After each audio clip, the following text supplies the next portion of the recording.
It says I'm live. It says I'm live. I never know. Minute. What else do we have? Okay, that's good. We're just checking out my video in another stream, just see what happens. All right. Right at this point, it sounds like someone is cutting their lawn. Bonjour, madame. Comment ça va?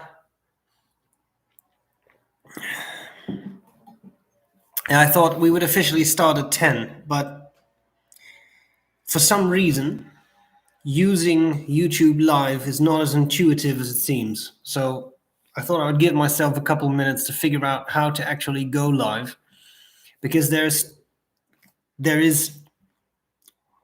planning a live video, and then there is actually being live in that video, and these are two separate things.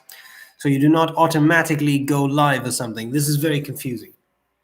This is also really interesting television to really talk about this, but anyway, I thought I would just point that out. Now, how are we doing? Can you hear that in the background? I have my door open because it's quite warm and sunny out, but someone seems to be using some sort of leaf blower or something. Right, this wasn't going on 5 minutes ago, but of course, as soon as I hit start. Anyway, what was I using prior? I'm assuming you mean for the live stuff. Well, the podcast with Eric, he got software that like links up our Skype thing. So I phone him, and then he puts me in, and a guest can phone in, and all that kind of stuff, and then that is somehow synchronized. It's magic. But I am just using YouTube, so yeah. I have my first Arco pen being completed on Wednesday. Being completed, that almost sounds like it's a some sort of custom thing, but you know. Anyway, I have very little scheduled for today. I did think I would I thought I would show you a couple things that have come in so that you've seen it here first. And these will be reviewed, of course. So in no particular order, we have this Schoen design pen, Model 6, in rather an attractive material. It's rather small.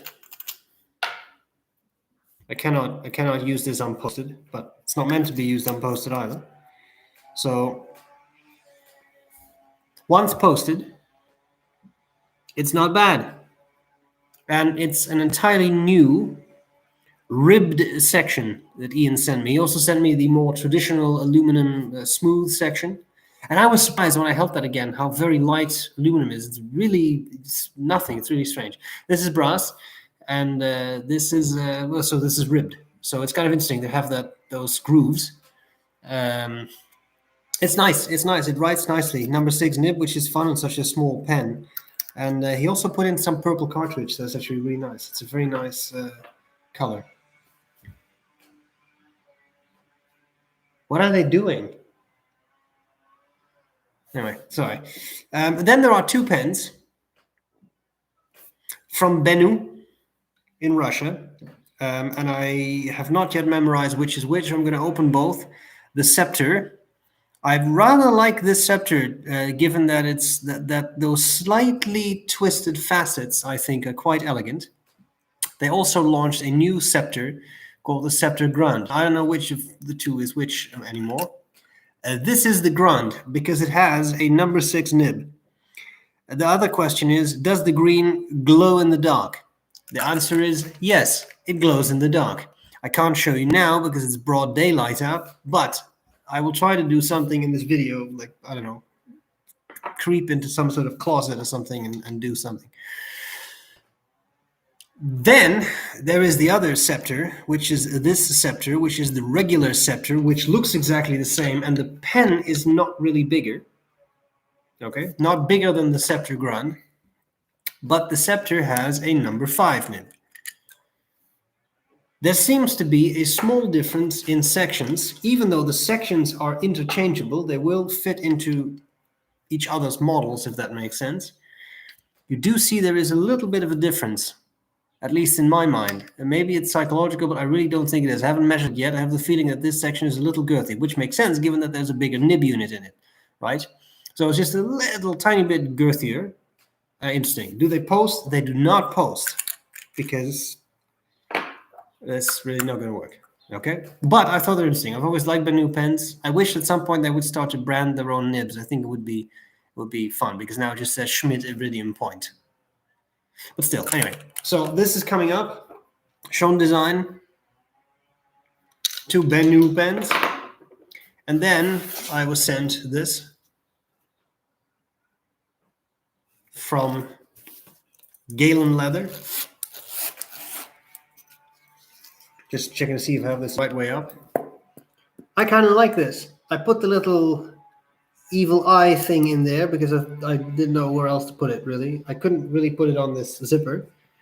I kind of like this. This has some cool features. So one of the things that I really liked is there's clearly space for pens, but this little pen or tool attachment, I don't really know what to call this. This comes out. So I kind of like that you can take those things out in one go and then put them elsewhere. And there's all kinds of little pockets and stuff, and that comes out. That's another thing that I really like. So they have Tomoe River notebooks, which I was basically on penalty of death, been threatened by Gourmet Pens not to actually use. I'll just have to use one a little bit for the review. But what I really liked is that it's blank paper, but it comes with these inserts. Now, this is not revolutionary technology, but not every notebook supplier gives you this stuff. So the idea, of course, is that you put this under the blank page. I don't know if you can see it in this light, but I'll give it a shot.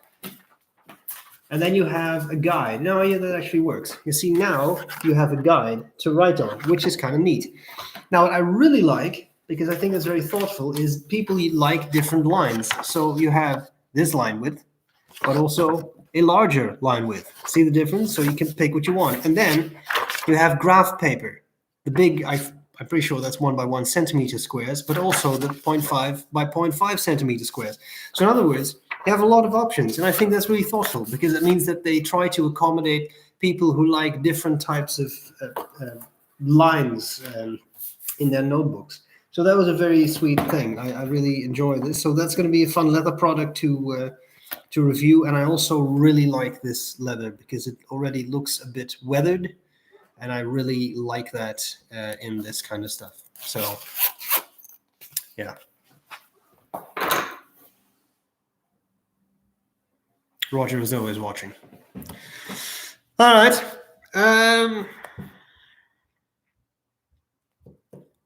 Did I have anything else? Sorry, I'm just thinking. It is early and I not yet had, well, it's not that early. It's 10 a.m. Just having some tea. Caffeine.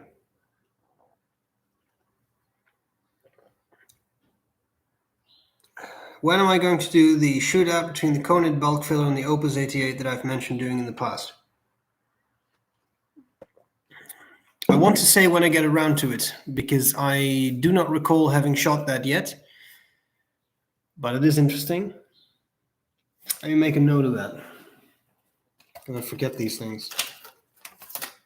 I'm woefully unprepared. No paper in sight. I do have a pen in sight. Conid. Currently, videos are scheduled until a certain point in time. Currently, videos are scheduled until halfway through September. So this shootout, after halfway through September. Conid versus Opus 88. It's been noted. I wonder if Bennu could fit a small LED light in the end of the pen. I think it's possible. Shall we open up the pen and see what's in there? It would be pretty cool. One thing I will say is, I love this red. The glow in the dark is cute. I'm not a huge glow in the dark person. Some people are in this household, but I love this camera. Sorry, this doesn't really focus very well up close. I should bring the loop next time. But I love this red. This is such a nice, deep red. I really enjoyed that. So that's pretty sweet. Have I tried bullet journaling? No, I haven't. I'm not really a journaler. There's nothing wrong with journaling. I think it's very useful. I think it's a very fun endeavor. But no, it doesn't work well for me. What else do we have? Hello, Rob. Oh, that's a good question. Is Conant still operating? I have no idea. I really have no idea. I know that they went on that sort of moratorium of accepting new orders. I do not know if they're currently in operation. I would not at all be surprised if they are not, because that's a factory where people kind of touch each other. So I have a feeling that would not be the case. I was suddenly thinking. Give me 1 second. I'm sorry, this is going to be a silence broadcast. Talk among yourselves. Be right back.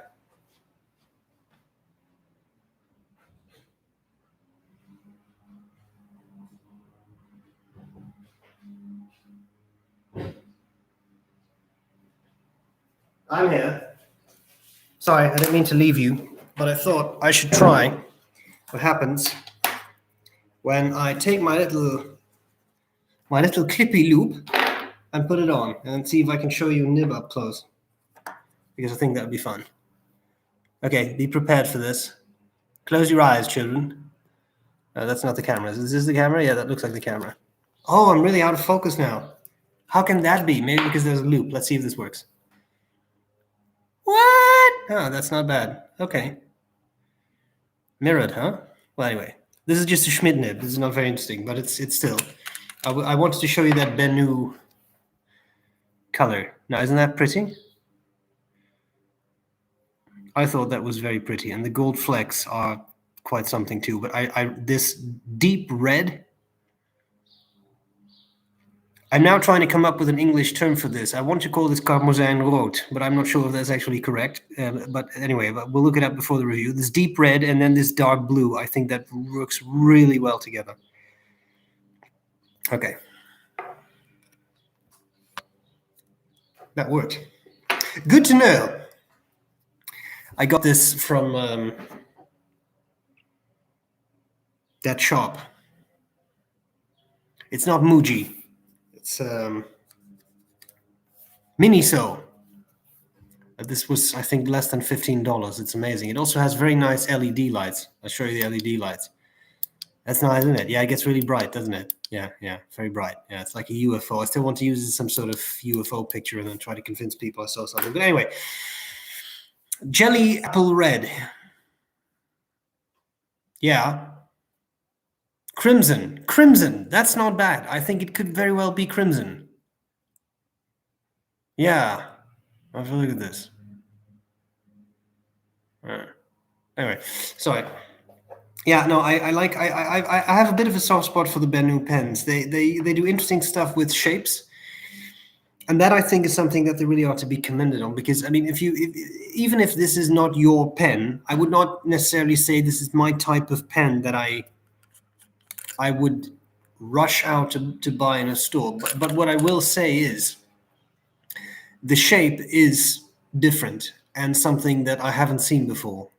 And that I think is something that they really deserve some praise for, because they do stuff that is kind of, I won't say not the beaten bush, but I don't know if that may not mean what I think it means. Anyway, you know what I mean? Like it's they kind of stray off the well-trodden path.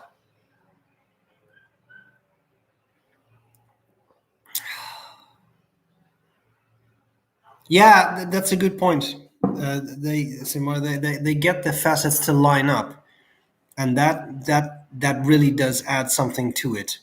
And then there's also the fact, now I haven't looked into the prices of these pens yet, but usually I find Benu pens are relatively affordable. They're steel nibs, they're unbranded Schmidt nibs, so I mean there is that. But I will say for both of these pens, they write well. Both of them out of the box wrote smoothly, and so no issues. I think one's a medium, one's a fine. But in any case, no, one's a broad. Sorry, the number 6 is a broad. So yeah, I mean they do have that going for them, which I really think is quite cool. Yeah, the road less traveled. Indeed, that was what I was looking for. This is my morning caffeine, and I'm only consuming it now. So was Noodler's Whaleman Sepia a Goulet exclusive when I first reviewed it? No, I don't think so. I did get it from Goulet because at that point that was the only place I was aware of that actually had Noodler's inks, because in the Netherlands they were not available at that point. But I don't think that was ever a Goulet exclusive. I could be wrong. No, I don't think so. Here's poetry from Gourmet Pens. The paper less written upon, the nib less wetted, the ink less used. Yeah. Oh yeah, no, make no mistake. Yeah, obviously this pen is lost. I have no illusions. Both of these pens are lost. In fact, this pen is lost too. Like I get in this stuff, but there's no actual belief that I will keep any of this stuff. Right? This is all lost to a certain other household member who shall remain unnamed. But it may start with a G and end in Gourmet Pen. So yeah, there is that. Right? There is that. Yes. So, are we excited about any pens or something that we have coming in? I wonder. There's a little bit of a delay, so I ask the question and then I sort of sit here staring at the camera or try to fill the void with more talk. Do we have anything coming in that makes us rather excited for things? Yeah, of course it's Roger. Like, he's just there.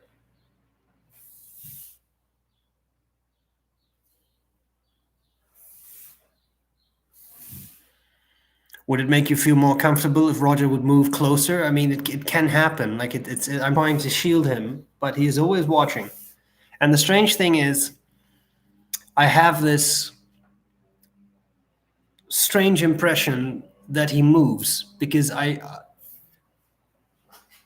his head seems to move sometimes. That I don't think I left it in that position, and then I'm in one part of this apartment, and then he's facing me, and I was like, I don't think I put you that way.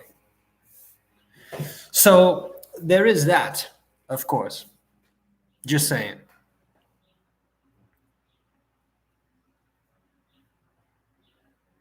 I was looking at a new Buck 110. That's interesting. I wouldn't have thought that would be your taste, but they are nice knives. I do like them. They're classic. And the custom ones are nice. The steels are nice. I mean, not your level of nice, but they are nice, you know. Anyway. I'm letting Gourmet Pens know that her Nikaya review triggered AH to buy 5 Nikaya pens in the last 4 months. That is a considerable number of Nikayas at a very steady rate, I would say. Parker Vacuum. Yeah, Parker Vacuumatic. That's a nice one.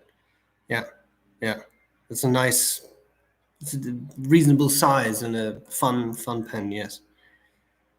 Ah, yes. Momento Zero in Arco. Yeah, that's good.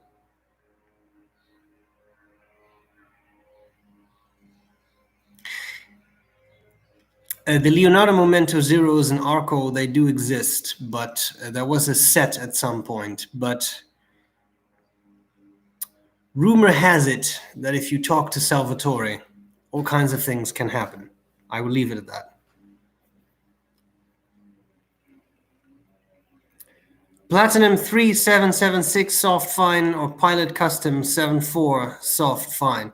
While the Pilot Custom 74 is a bigger pen. So the 3776s are really quite small, which is fine. But I mean, it depends on what you are looking for. If you want something a bit bigger or a bit.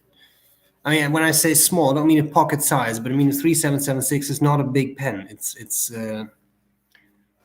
be aware of that when you buy it. I mean, beyond that, I think both of them will have nibs that write really quite well. Lamy All-Star. Well, that's a solid pen. I like those. Mr. Ford at Italics recently introduced an architect's nib on the Churchman's Prescriptor. Sulka. I may have to reach out to Mr. Ford then. That'd be fun to review. Yeah. I like Italics pens. I always have. I like that many of them are relatively affordable, and there is such a wide range of nibs available that are ground in-house. It's very hard to find that type of lineup elsewhere, I think. So I kind of enjoy that. Ooh, Lapsang coming in. Well, I'm excited about that. That'll be fun. Yeah, I'm going through all the T's. So I'm going through them. There were a lot of T's. I'm going through them. I look forward to receiving that one. Thank you. Oh, question. I was looking at reviews for lower end Visconti, and they don't seem worth it with steel nibs and less than stellar QA, QC, I think, for the price. Which Visconti model would you recommend? There are fun ones. I thought the Breeze was quite fun. The Rembrandt is a classic. The Van Gogh / Van Gogh is a classic. And those are fairly well. But to be honest, I actually found less issues with the steel nibs than with the palladium nibs. And given that a lot of their the lower end, which I think are actually still very nice pens, have steel nibs, I've had less issues with those. So I wouldn't necessarily worry. And I fully understand the issue with the quality control. There's no, trust me, there's much to be said there. But I wouldn't really hesitate. Yeah. Have I tried any 1930 pilots? I have not tried any 1930 pilots. I'm saving my first Ryan Kruzak pen. He is, yeah, those are nice pens. They're not inexpensive, but I think they're very fair prices for the craftsmanship he does, because it's very, very skilled craftsmanship.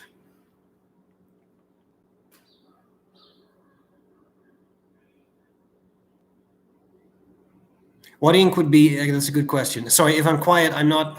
I'm just trying to read some questions. What ink would be economical in a Pilot Parallel? I want to practice with them, but they put out so much ink. Well, of course, Noodles inks are typically very affordable, but you could also, if you really want to, Pelikan sells their Pelikan Blue in liter bottles, which are just plastic squeeze bottles. But those are pretty economical, because I have bought them. I think I spent something like 20 euros for a liter bottle of ink. A liter, right? That's a lot. That's like a milk carton of ink. And that's something you can do. Waterman ink is quite affordable, but may depend a little bit on where you live. But so I would, if anyone sells Pelikan ink, they can order the Pelikan bottles, the big bottles typically, and then you have so much ink you won't know what to do with. That will last you a while. So you could do that. Just an idea. What's the best steel nib? Faber-Castell, Lamy, Kaweco. I would lean towards Faber-Castell. I've always been very pleased with Faber-Castell. And I found them very nice and consistent nibs that are typically very smooth, and again, consistently smooth, and also consistent in their nib grades: fine, medium, broad. Fine is actually fine, medium is actually medium, etc. Broad is not the broadest in the world, but at least they're all the same line width, which is already quite a lot, I think.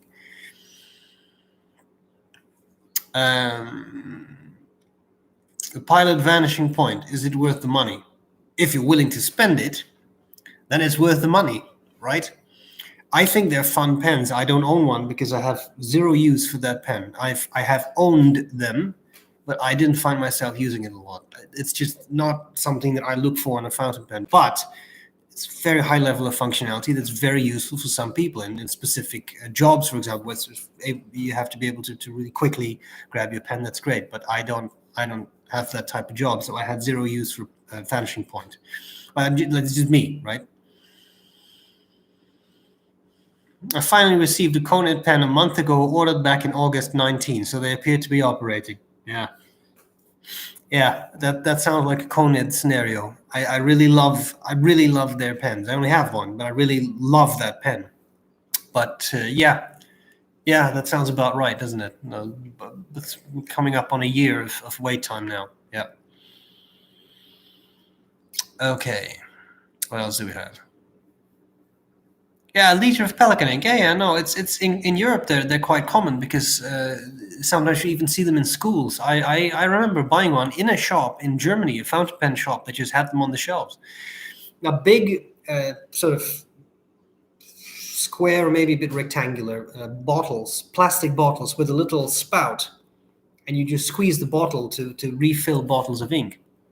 I'm considering getting one now because now I'm getting all enthusiastic about liter bottles of Pelican, because I could use a good washable blue. And the Pelican Königsblau, the royal blue, is very nice, in my mind, very nice washable blue.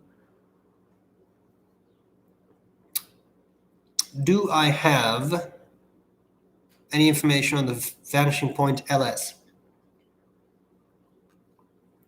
I do not have any information about the Vanishing Point LS. I am sorry. How do I make my fountain pen revolution Himalaya, I almost want to say Himalaya because that's the Dutch pronunciation, I'm sorry, right dryer? You can put Indian ink in it, and you will notice that ever so slowly it'll start to dry until it stops writing. No, don't do that. Do not ever put India ink in a fountain pen. Making a pen right dryer is not that easy. The basic idea is, one of the ideas is that you have nib tines and you put them closer together. But there's no like 10-second solution for that. That will require fiddling around, and you also have to make sure the tines remain in line. So that's not that easy. Could I ask, how do you store your pens? Why not? Why not indeed? Seems like an excellent opportunity. I store my pens in 12 pen Visconti cases. And then maybe some other cases. Right now I have that Log B tool roll that I really like, and I have some of my pens in that as well. They are, just because they are functional, and I've not had any issues with them.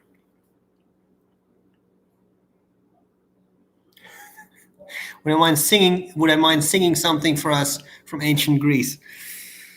I could. I think I just did that on Instagram, didn't I? I have to get inspiration, and then we'll see how this morning progresses. And when the caffeine kicks in, then it'll be easier. I own an old Namiki Vanishing Point and a Curidas, and I love them both. They're great when you're editing documents. Yeah, that I can see. Yes, I want to see a Curidas. I want to hold one. Yeah. Someone is saying that Katja is saying that she really likes Gourmet Pens' ink. Yeah, don't forget Gourmet Pens' ink too. SBREBROWN ink. Yeah, but there's also Gourmet Pens ink, which is available at Ackerman. Ackerman.ink, for example. This is not some sort of commercial, paid product placement, because I'm not paid to say this, but I did just say it. There is Gourmet Pens Pink. I actually just recorded a rather late, but better late than never, as we say. I just recorded an encyclopedia, Gourmet Pens Pink, which, if I'm not mistaken, is scheduled to go live June, May, tomorrow. How excellent the timing. All right.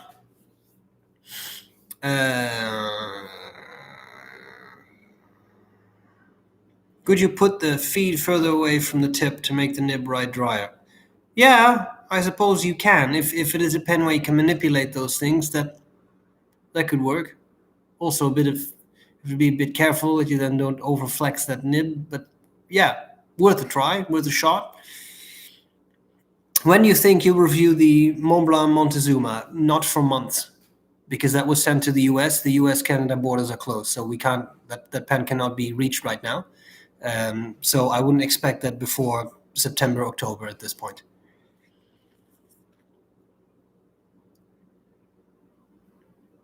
How did Gourmet Pens come to have a color of Ackerman ink? Well, because she's awesome.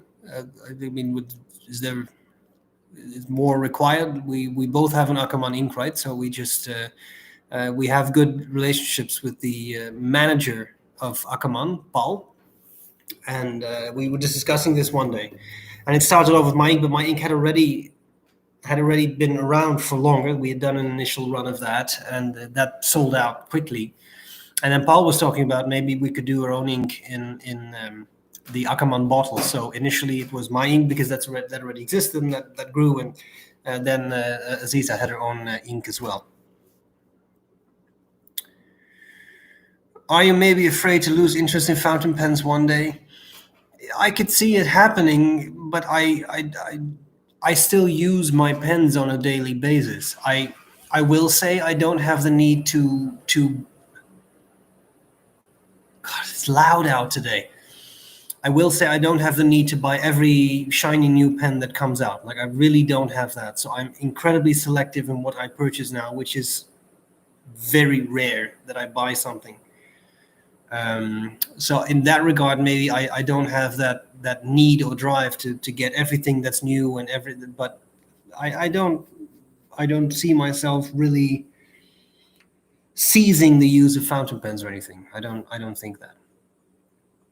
Will Gourmet Pens and I do a live stream together? Yeah, we can't really do it on YouTube very easily, but there are things in the works because we keep talking about it. But there will probably be an Instagram thing. Instagram, that's a little easier to have a stream with two people. YouTube is really weird, but unless you purchase dedicated software that's not a YouTube product, you cannot have a live stream with two people in it. That's really strange because you would think that YouTube would allow you to just sort of merge two accounts, but you can't.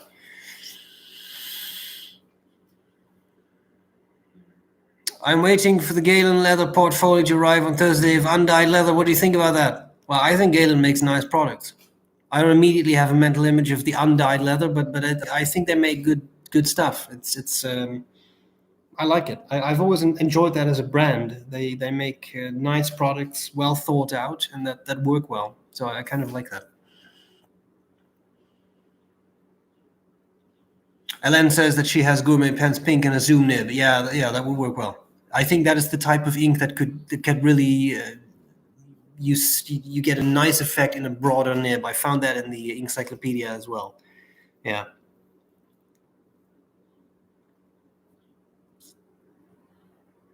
Is the Pilot 845 the best entry-level Urushi fountain pen?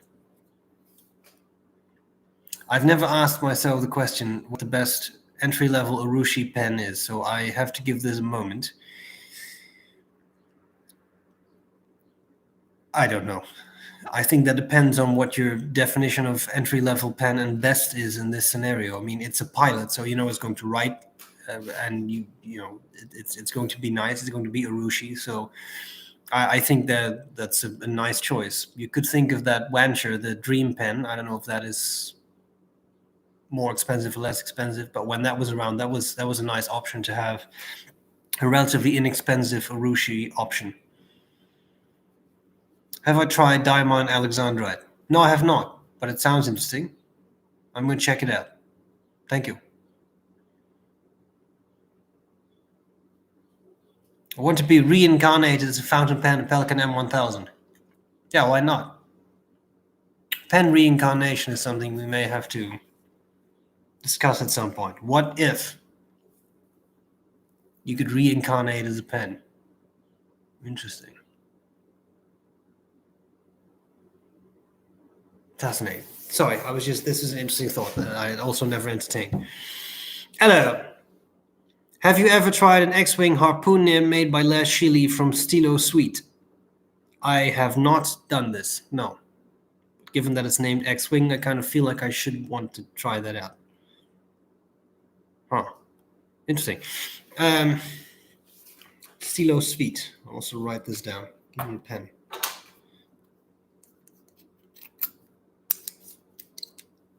Stilo Sweet. Okay. What else was I? What do you think about changes in Visconti? Nibs, I'm assuming.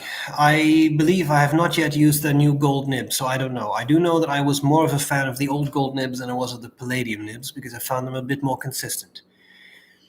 So provided they have gone back to sort of that type of nib and that level of craftsmanship, I think it's a positive thing. But this is pure speculation because, as I said, I haven't actually tried those nibs yet. Yeah.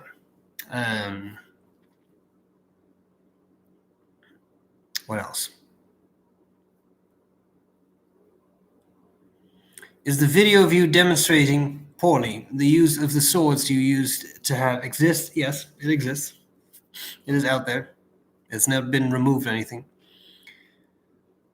Do you have experiences with the Spanish band Inox Chrome? No. I know of the brand, and I want to say that at some point, I want to say I was supposed to get one, but I don't think that ever happened. I don't know why, but no, so I'll have to check them out too. Any ink colors you look for? I kind of have inks that I like and that I use a lot. And I don't find myself very attracted to other inks. So I know that there is a big movement in people, like all kinds of new inks coming out and people being super excited. I don't get excited about new inks, really. It really, like, I have certain inks that I love, and that's the end of it. I don't seek out new inks, really, to be honest. Horribly boring, isn't it? But I like what I have, and I don't. At some point, I had so many inks, and let's face it, we all have more inks than we can use up in a lifetime, and it didn't work for me. So I'd rather have 5 or 10 inks that I use all the time and that I like, than have 60, 70, 80, 100 inks that barely ever. I'm just waiting here, sitting here, because it says, okay, it says my connection was not stable. It looks stable on this end, but of course I can't see what's happening. Could I say hi to Cloud for me, please? I think I can. Hello, Cloud.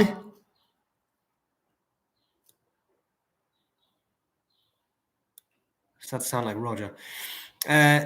What else do we have? Sorry, I'm just reading comments again. Maybe a Penteo Bonita could surprise me. I'll check them out. Handmade pens. That's always fun. Big Hola from Spain. Hola back. Sorry.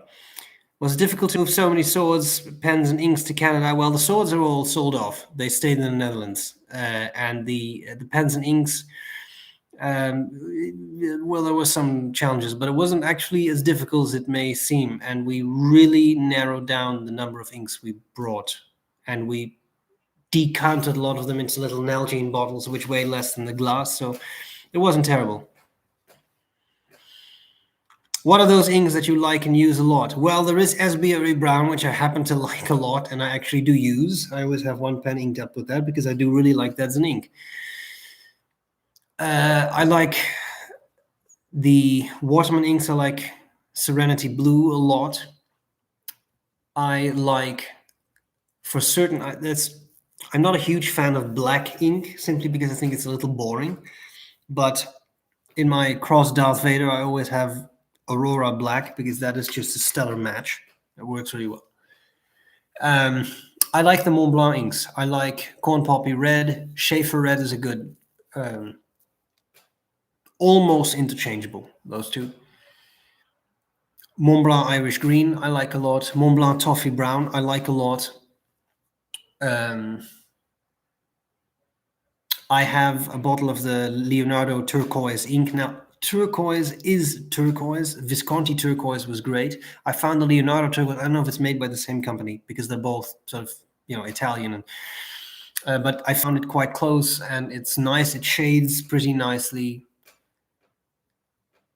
Just thinking, that's kind of it. I use Ackermann Delft's Blau as a washable blue. Slowly starting to run low on that, but like that's kind of what I use. So it's a handful of inks. I don't have 50, 60 inks that I use, and I really also don't have that need. Yeah. Okay. How many bottles of ink do you sell and give away your inks? You mean when you say my inks, do you mean SBREBROWN ink, or do you mean inks I don't use? I do not sell my own SBREBROWN ink. I do often give away inks that I have and use, but I don't have that much left. What are your thoughts on Stipula Etruria? I had an Etruria, and I have an Etruria Magnifica, which is a little bigger and has some sort of piston mechanism. I like them. I think they're nice pens. They're comfortable to hold. They write well, and I think they're quite pleasant. So I like the Etruria model. Yes. How many bottles of ink do you have? I take it changing contents led to a major clear out. Yeah, for sure. I don't know. I mean, I haven't counted, but I would be surprised at this point if I have 30 inks.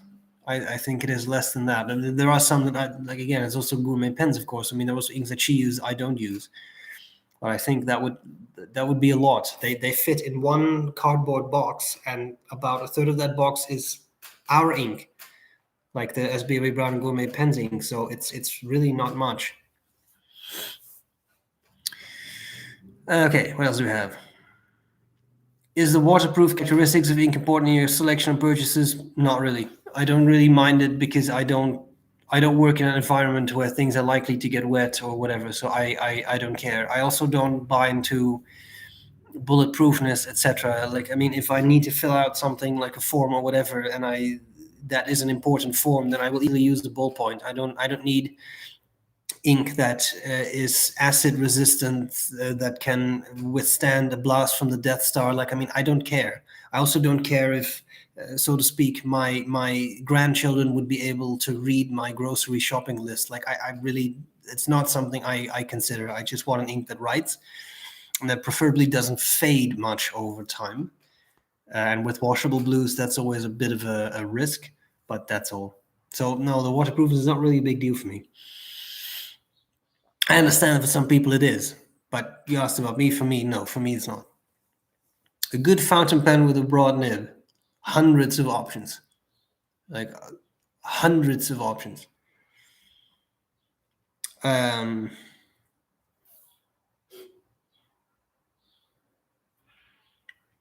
Yeah, so there is a bit of a delay in the comments, but I'm just checking.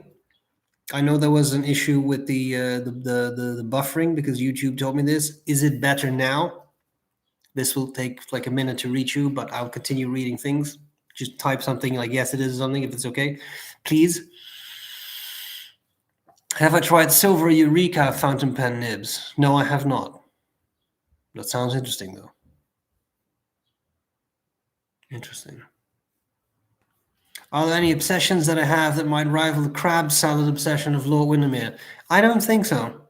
I don't think so. I don't think there is anything I'm that obsessed with. But Lord Windermere is special. I mean, it's... Thoughts on the Arrow Flame with broad nib? Is that the Diplomat Arrow? The Diplomat Arrow is a wonderful pen, I think. Section can be a little skinny for some, but I think it's a very nice design and a very pleasant writer. Diplomat nibs write really quite nicely, I think. Um, are there any Mont Blancs you'd be tempted to collect? Not really. No, it's not. It's not really a brand that does a whole lot for me personally. Which is not to say they're not nice. It's just that no, not for me.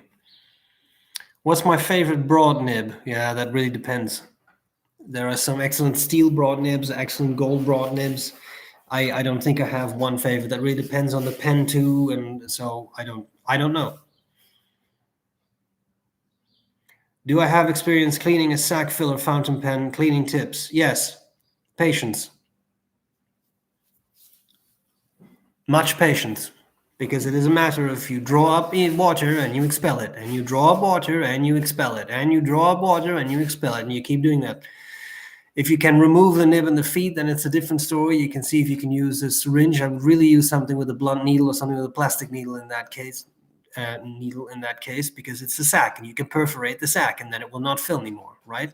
And then you can squeeze some water in. But that is a painful process, and a lot of sack fillers you can never really truly clean, I believe. Like you just like, some sort of lightly colored water keeps coming out until the end of time. So if you do that, if you want to use saturated inks, you'll be hours cleaning your pen, in a nutshell.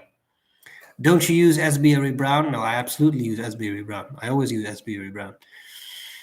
What do you recommend to reduce one's collection of lower-end pens like Metropolitans or Echoes? Selling and shipping doesn't seem cost-effective for either buyer or seller. No. What I have done in the past a few times is I've offered batches of pens. So, like, let's say that you have, I'm making this up as I go. Let's say you have 5 pens that were each $20 a piece when you bought them. That'd be $100, right? Yes, I'm just double checking my work because again, I feel like I'm a little caffeine deficient today. So $100 is what you spend. You know you're not going to make back $100, but let's say that you start off, they're all in good condition. You start off with $15 a piece, right? That's something you can do. Add that up and then sell those pens 5 times 15 and then leave it at that, right? And or 5 times 10, whatever. Like, I mean, you have to set your own price, but you know what I mean. Like that I found is a better way to do it, especially with, I had a whole bunch of Jinhao pens, which are like $2, $5, $10. Yeah, selling that, I mean, resell a $2 pen for what, $1, and then there's $20 shipping. That's obviously not going to work. Not for you and not for the buyer. So I fully agree.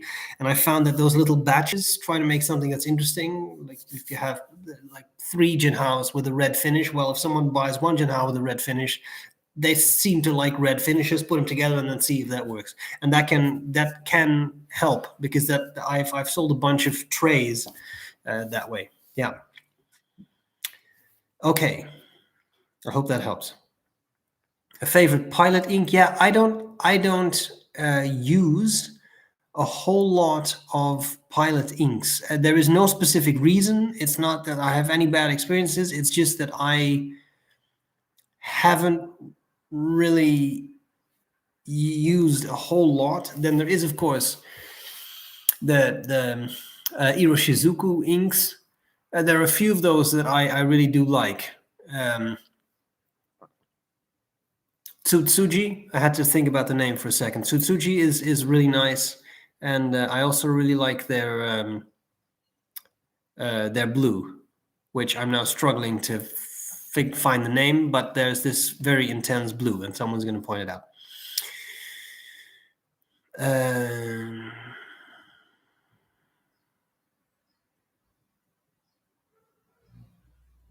Yes, the inks that we were talking about, the inks that I decided I didn't like. Yeah. Typically, I give those away to people, and if they're almost full bottles, sometimes people are like local pen clubs. Sometimes there's things like we're selling off inks that we don't want, and then you sell it for a couple of bucks. I mean, it's not, these are not usually high prices, right? Are there any pens that you absolutely hate? I don't know if there's anything I truly hate. There's just stuff that is not for me. like the umpteenth $3,000 Mont Blanc is not for me. Not just because of the cost, but it just they don't click with me. And again, it's not a reflection on the pen. It's a reflection of my preferences and tastes. Right? It's just not something that I find very attractive. But I wouldn't say I hate them. I mean, they often, like for example, the not too long ago I reviewed the Mont Blanc Great Characters Mickey Mouse, the Disney pen. No, not the Mickey Mouse, the Disney pen, right? The Walt Disney. I thought the thing was hideous. I really, there was nothing about that pen I liked, but it was a beautiful writer, right? So it's not, and this is a personal thing, right? It's not saying it's a bad pen. I'm just saying that was really, for me, that was really not, that was just not very successful. I just didn't like the looks of that at all. But each his own, right? Have I been exploring the world of cooking with spare time I may have now? Yeah, I have been a bit, yeah. And as I recently created the following, I would very happily share with the world because I thought it was quite fun. I made butter chicken, which I like anyway, but you make a lot of that sauce, right? So I had a lot of the sauce left. And then the next day I decided to create some sort of a type of chicken parm type thing. So I had a breaded chicken breast, which was really good. I boiled some pasta and I used the leftover butter chicken sauce as a pasta sauce. And I can tell you that was amazing. The butter chicken sauce is probably one of the best pasta sauces I've ever had because it's butter chicken sauce. I'm not saying it's good for you, but it was damn delicious. What's your favorite true flex nib, if any? I don't really flex. I'm not a flex writer, but it is hard to beat the old vintage 14K nibs. I don't think any modern maker has been able to really approximate that type of flex. There's all kinds of theory about it. Hard to beat. Okay. Do you always use up all the ink in your pen before cleaning and filling it with another ink? I try to, yes. And in some cases, at some point I get bored. Like I have this Opus 88 here. Like this is a lot of ink, and I tend to use these for work. So usually they actually are used up. But if they are not, then occasionally I may pour some back in the bottle and just clean the pen. Yeah. My first fountain pen is a TWSBI Eco. I found out the pen nib length size is a bit small. I hold my pen almost on its threaded cap area. Do you think TWSBI 580 or FAC 700R would be a better choice for me? The VAC 700R maybe, but you can also hold your pen in a different way, which is not, this is not meant as some sort of mean remark, but you can try to move your grip a little bit, and that will take a bit of getting used to, but then you may have more versatility in the number of pens you can use, for example. Okay, what else do we have? Do I have a good quality ballpoint that I frequently use? I don't use a lot of ballpoints. I have, but this is very recent, I have a few rollerballs that I sometimes use. The one ballpoint that I use, that I have been using, and that I got in for review, is the Min-Inch Excisors pen. This is a ballpoint, which I do like. I believe it has a Fisher, no, Schmidt. Okay, so it has a Schmidt refill. A little bit of a pain to get that back in, so give me a second here while I mess with this. I've ruined this now, haven't I? Okay, so there is that. This I like. It's very solid. It's very heavy. But the biggest issue with this pen, of course, the biggest selling point is how many times have you been using a pen and you thought to yourself, I really wish I had a pair of scissors right now. Well, this pen happens to have a pair of scissors in it, which is incredibly gimmicky, actually fairly useful, and something I use. So I do actually, as my ballpoint, This is it. This is the ballpoint. I honestly think I can say I don't own any other ballpoints, except for the things that you get at work and that you sometimes like. But I hardly ever use them. What else do we have? Better. That stream is better. All right. I don't know what happened, but it hasn't happened to me before. But YouTube seems to have an issue. Okay. What pen do you use to correct papers? Depends. I find myself gravitating a lot towards my Conid King size. I don't have it here, but it has a very nice fine nib that was a gift from someone. And I tend to have Mont Blanc Irish green in it. And I really like that because I don't like to correct with red ink. I like to use green ink. There's actually psychological reasoning behind that. Because I like to point out to people, look, it's not necessarily an error, it's a point you can improve on. Green instead of red. Whoa, yes, isn't that nice? Yeah, that's nice. So that I like because it's nice and fine. I mean, I would love to. I mean, you could try to grade with something like this, but then it would become something like.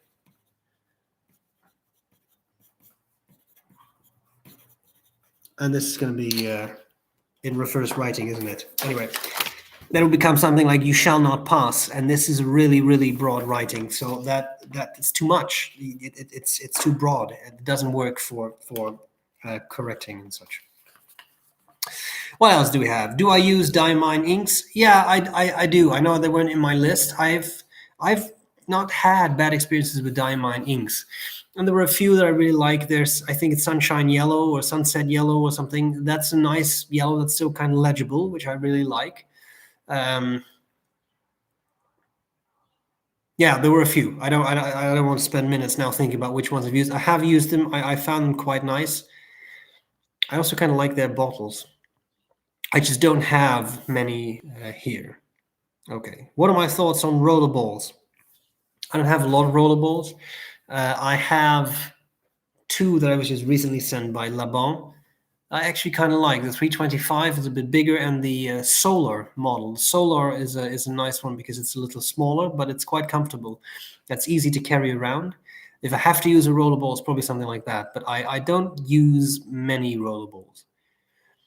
A good broad nib for $50 to $100. Yeah, again, hundreds of options, right? Like there are many options. So I mean, what type of pen are we talking about? Like, are we looking at a classic look, or are we looking at something very modern, or a piston filler, a cartridge converter filler? What type of material for the pen? Where will it be used? I think with that information, we can think about broad nibs. Do I try out iron gold inks much? Not really. I've had some in the past. Esri makes a good one, ESSRI, which is affordable. It's used in British like official documents that need to be signed. Very good, but you have to be very careful, right? You have to really clean your pen with that type of ink because it can make feeds melt. I've never seen it, but people online tell me that it can make feeds melt. So clean your pen. They are beautiful inks, very classic, and I love the intense color, but I haven't used an iron gold ink in quite a long time. Any pens or inks you've fallen out of love with? I really like the Faber-Castell Emotion that I had with a broad nib, but it's such a smooth writer, really nice writer, but I at some point hardly used it, and I ended up selling it. These things happen, and I don't worry about that. Nothing. I'll make an effort not to get too philosophical, but nothing lasts forever. And even a love with a specific pen can change, and you can revise your opinion on a pen, or just not like it as much as you used to. And the same thing happens with inks. Yeah. Namiki Emperor versus Pelikan M1000 in terms of nib springiness. Well, neither are flex nibs, so they shouldn't really be used as such, right? I would say yes, I agree with Simar. The M1000 is softer, but they also do spring, right? I have fairly regularly contact with people who buy an M1000 thinking it's a flex nib and then spring their nib. It's not a flex nib, right? It's soft. It will yield a bit as you write, but that's it. It's not meant as a flex nib.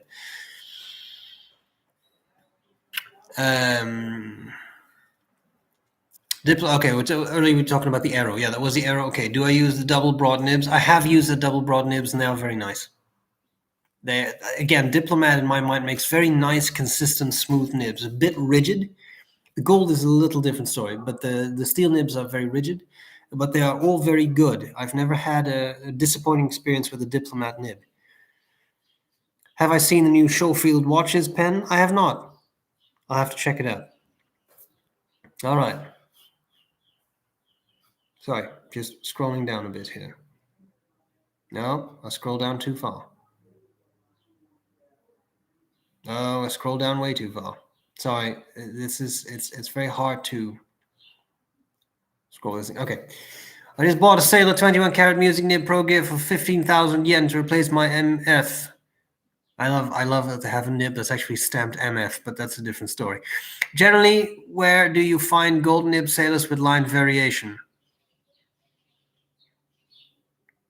Well, you don't, I think.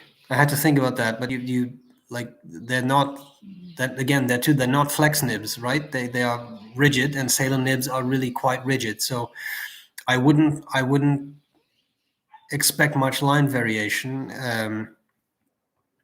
If you want, as in flexiness, of course, the music nib is stubby. Sailor has the zoom nib. All of these will offer some line variation. Yeah. The next Light and Darkness episode. Yes, it's not recorded yet. I will contact Anna. Maybe we shouldn't. Maybe we can record it today, tomorrow. I'm hoping to have something up on Tuesday again. I kind of enjoy the Tuesdays. Interesting. It's fun for us to do. It's not something that gets a huge viewership, which is interesting because I think people could benefit from this. But that's okay. We do it, and those of you who are watching it seem to really enjoy it. So that makes it fun. Yes, Katja Konpeki. That's exactly what I was talking about. Konpeki. Although I like the autocorrective Konpeking. Yes, why not? Different Asian country, man. But anyway, yeah, Konpeki. Yeah, that was the blue. That was the blue I was looking for. Thank you so much. Okay, what else do we have? I recently experienced an issue of surface tension with a particular ink converter. Have you experienced similar? Yes. So depending on what converter it was, many converters can be taken apart, but some cannot. Waterman converters, in my mind, cannot be taken apart because I think you actually break them if you try to unscrew them. I don't know if that's fused somehow, but in any case, I've never been able to take one apart. If you have a converter that opens up, that you can disassemble, you can put some sort of device in it. Some people use little ceramic bowls. Some people use springs. Like a lot of Chinese pens I found come with springs in them. You do have to be very careful that it is stainless steel. I once put in a little metal ball bearing that I thought would work well, but that turned to not be corrosion resistant, and that corroded. And then I thought, why is this blue ink so brown? I don't remember this. Because the little ball had rusted over and was giving off rust into the ink. That was unpleasant and disgusting ink color. But if you can do that, like you can buy these little ceramic bowls by the thousand for not that much, and you can put them in. And then sometimes you still have to kind of just move your pen. Sometimes that's enough anyway. If you put in a little ball agitator or something, then that typically does it. Not always, and some inks are pesky. I've also once read of people who really clean their converter really well. So take some dishwashing detergent and water and really draw that up a number of times, shake it around so that you really sort of degrease the inside. Sometimes that helps too. Okay, what else? What else? Yes, the Mickey Mouse. Yeah, I remember that. Do I have any experience with Pablo from Fountain Pen Nibs? I'm pretty sure I met him at the Madrid Pen Show. I want to say. Very nice guy. I am not sure I've used one of his nibs, but I've heard very good things about it. So I would not hesitate to recommend their services.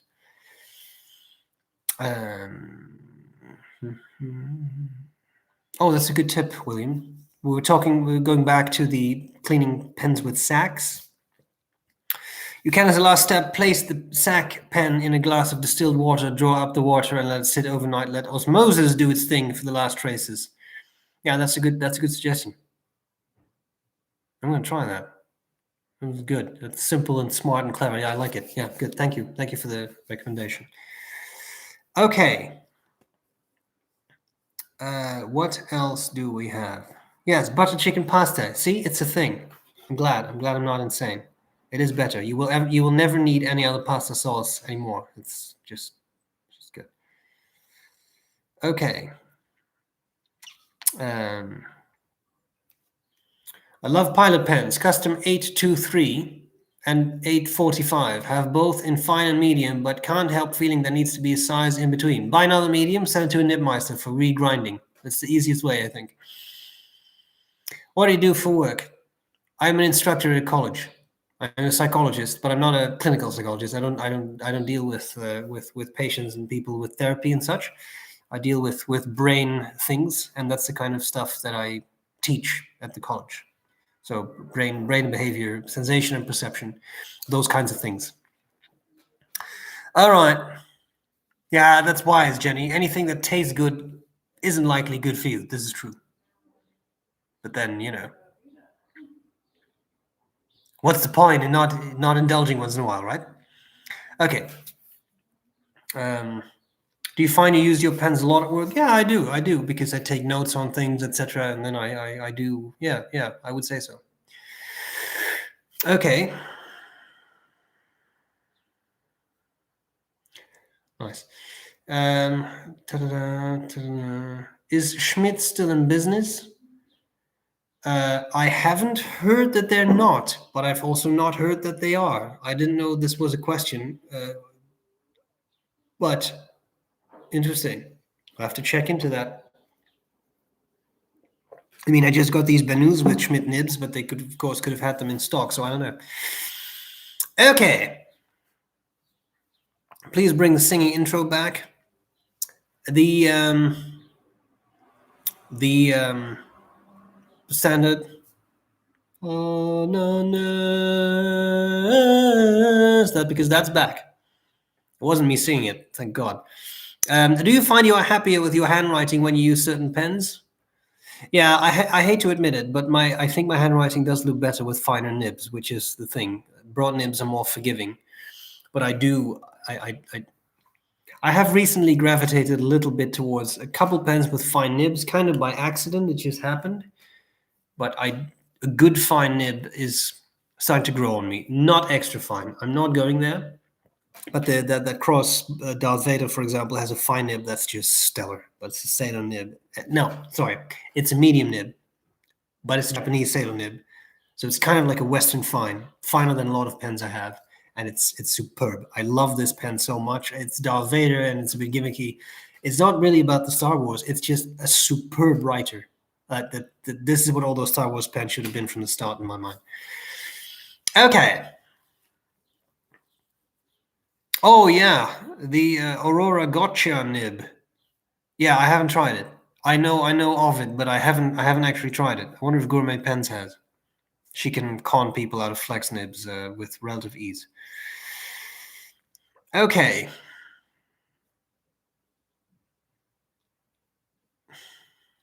Elena's still using red to mark papers and exams. Well, it's allowed. I mean, it's allowed, right? It's allowed. I just tried to. I had a German teacher who did that with the green pens, and I always thought it was a nice philosophy. So I'm not trying to claim it was my idea, but I do really like it. You should give it a shot. Give it a shot. Try some nice ink. Red, like try a nice green, or try Irish green. It's beautiful green, very dark and intense. What do you think of Kaweco pens? I think they're fun pens. Had some dryness issues with their nibs. I had some baby's bottom issues with their nibs. Not all, but sometimes. I think they're kind of fun. The Kaweco Sports solid writer. Like that's a pen's been around for a long time. Been sort of we call it reincarnated, modern versions, but quite nice and solid. And their metal pens are really solid too. I mean, I like the raw aluminium Sport, for example. Really nice. I've had issues with a certain well-known European brand and the screw inside the cap corroding, rusting. Yeah, it's no issue. I know what to tell you. It is, yeah, that happens. Also, the magnets. Sometimes they use magnet closures, and they can corrode as well, and sometimes even come off. I haven't had that, but I have had one corrode.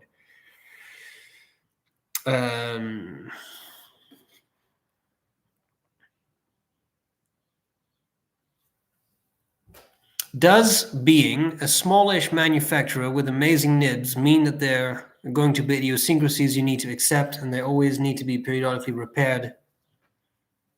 They all have been at least once. I don't know. I would assume that if you're a smallish manufacturer, you can still maintain quality standards, and I don't know what brand we're talking about, but idiosyncrasies maybe if it's one person doing things, but it depends on their standards. Like I know Greg Minuskin, for example, he retips nibs, but he is trained as a watchmaker in Switzerland, so he's known to handle small tools, and he is incredibly precise when it comes to his nib tippings. And if you want a 1.3 millimeter, you get a 1.30000000 nib, and he shows it to you on calipers. So it depends on the standards that someone chooses to uphold. If you are a watchmaker, then you're known to specific standards, and Greg does a magnificent job doing these kinds of things, I think. Diamond Ancient Copper, yeah, that's a good one. That is a good one. Not quite as good as my ink, of course, but no, I'm just kidding. Ancient Copper is nice. I like that ink a lot too. Yeah. What do you think of the new Lamy Dialogue? The Lamy Dialogue 3 without a clip but with a short roll stop. Yeah, why not? The Dialogue 3 is never a pen that I've really liked. It's very, I don't mind a big pen. I don't mind a girthier pen, but that one is a bit much. A little, I don't really want to say clunky, but I find it a little big and you're writing with this massive thing that doesn't work well for me. But again, this is my personal opinion, right? I mean, there's nothing wrong with the pen. It's great. Like, I like the twist. I like it a lot. The nibs are, especially the gold nibs, are great that Lamy does. So there's nothing wrong with it. It's just that it's not my pen. But again, the retractable nib pens, it's not really my thing. What else do we have? Diamine Sherwood Green. Yeah, I've used it in the past. It's too long ago for me to say which one I prefer. I like the Sherwood Green a lot. I do really have a soft spot for for Mont Blanc Irish Green. It is a beautifully shaded ink that I really, really like. So, yeah. Am I still a professor of psychology? I am indeed. Faber-Castell is a great olive-colored ink. Yeah, I may have used that. At least I had I think, a Graaf von Faber-Castell that was an olive color, and that was indeed a nice ink.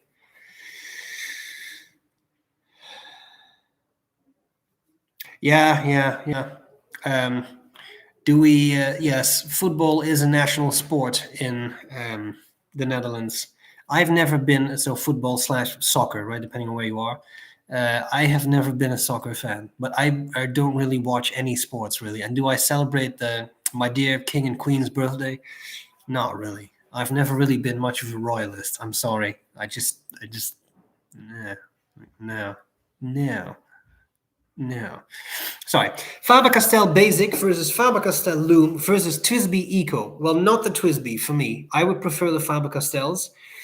The Basic is nice. The Loom is nice. The Basic is a little longer. If you like a somewhat longer pen, then that's a very good one.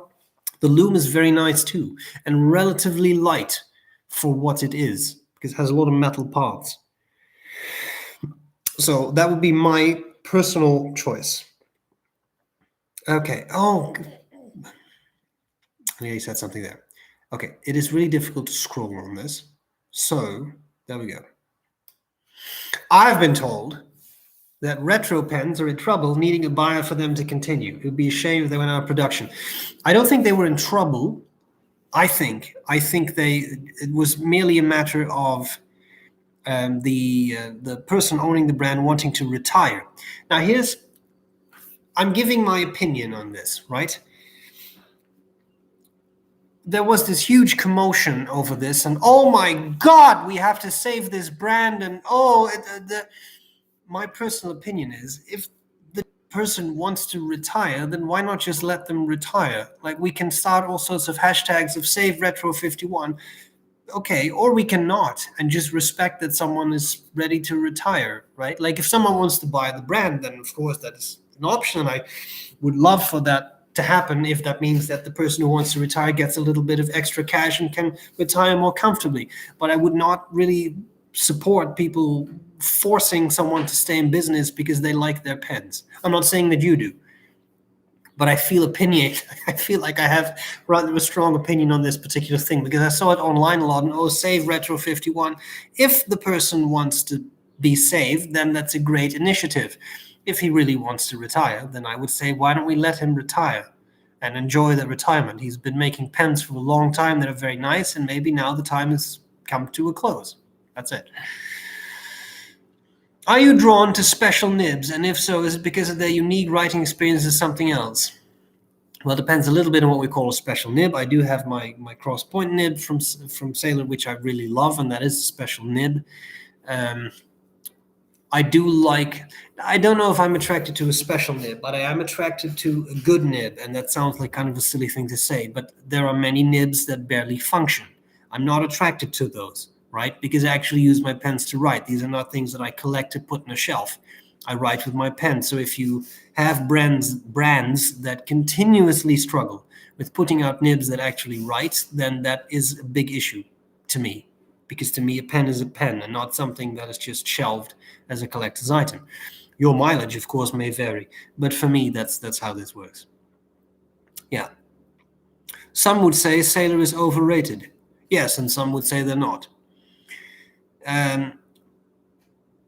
What else do we have? Have you sold your Mont Blanc 146 and 149? Yes, to both. What is your favorite Mont Blanc ink? Hard to pick. They had this lavender purple at some point, which was really quite nice. But right now, I think Corn Poppy Red is discontinued, which is a shame. Because it's in my mind, a popping red, a beautiful, intense red, even with a bit of shading that was hard to replace. Schaefer Red is a nice replacement. I would probably go for the Corn Poppy, but given that it might not be available, then I would probably actually reach for the Irish Green. I found that to be a superb green, so very, very nice. Okay.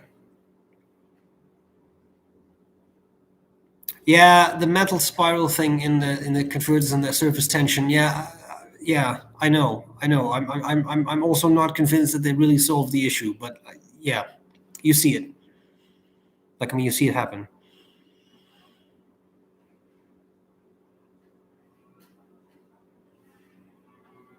That's an interesting thought.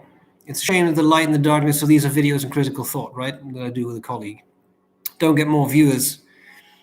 I think the You Are Enough movement may have something to do with it. People don't think they need to improve. That's possible. I think there is a tendency towards now raising children with the idea that they're the greatest thing that ever happened to the world, and that's not true. Like, that's not true. Everybody has issues to work on and issues to improve. So I also have feelings about that. Yes.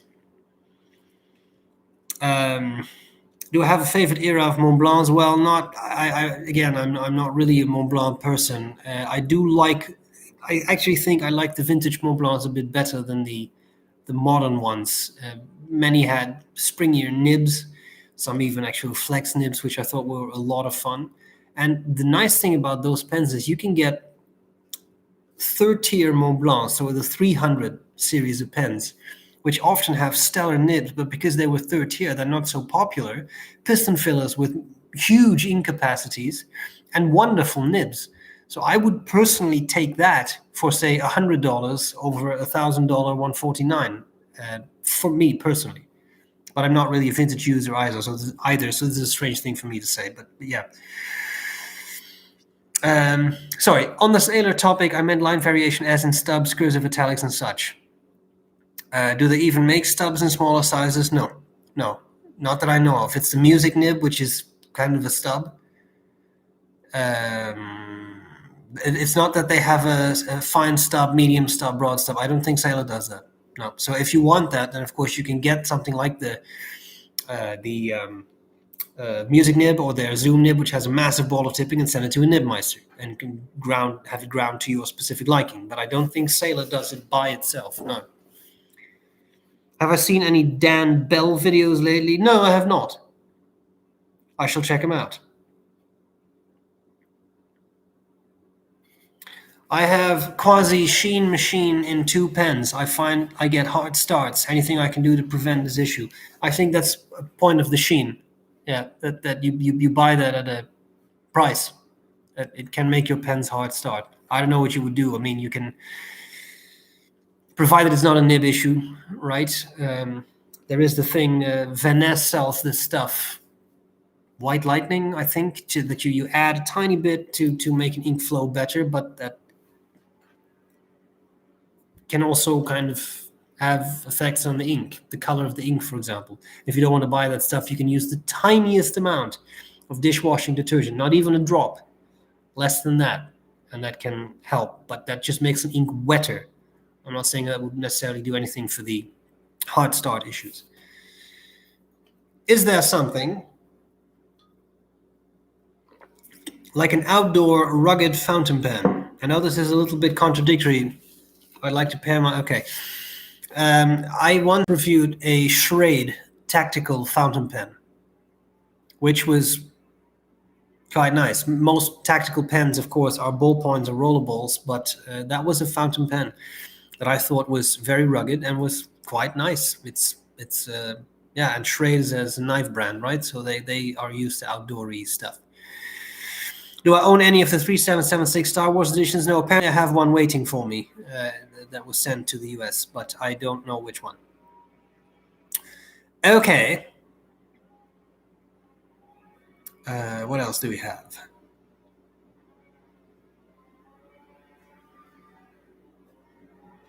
Nice. I swapped from red to green for marking papers after students adjusted my red markings in effort to get a higher mark.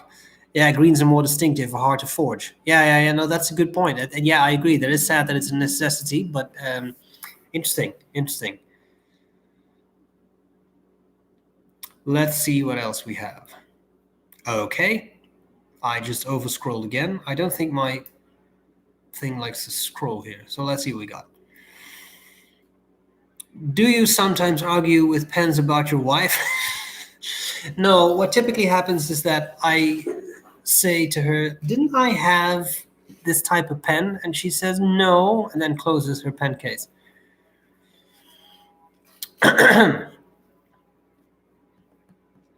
I really find value in your Stoic videos. I've been reading a book by Jules Evans. Oh yeah, that's an interesting guy. On limitations of Stoic philosophy. Do you think the Stoics got anything wrong?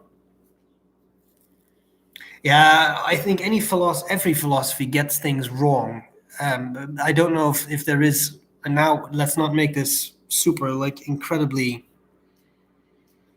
metaphysical or epistemological maybe about whether anything is really actually true. But when you think about it, like there are certain things I think about Stoicism that are complicated. I mean, you could look at something really abstract. Like, for example, Stoics believe that the whole universe is sort of like a rational, a massive rational creature. Well, I think that with modern science, we would probably say that it is not. But then Stoics also said that the whole universe kind of comes to an end and then is remade in exactly the same way it was before by Zeus, and then ends again and is remade again. There actually is a cosmological theory that suggests that that's kind of what happened. That the Big Bang was only kind of like the beginning, but that before that there has been a countless number of universes. So every time it collapses, it explodes again, it collapses, explodes again. There's also evidence against that. Did they get that right? Well, if they got it right, that was by accident. There was no, I mean, there's clearly no cosmological science then as there is now.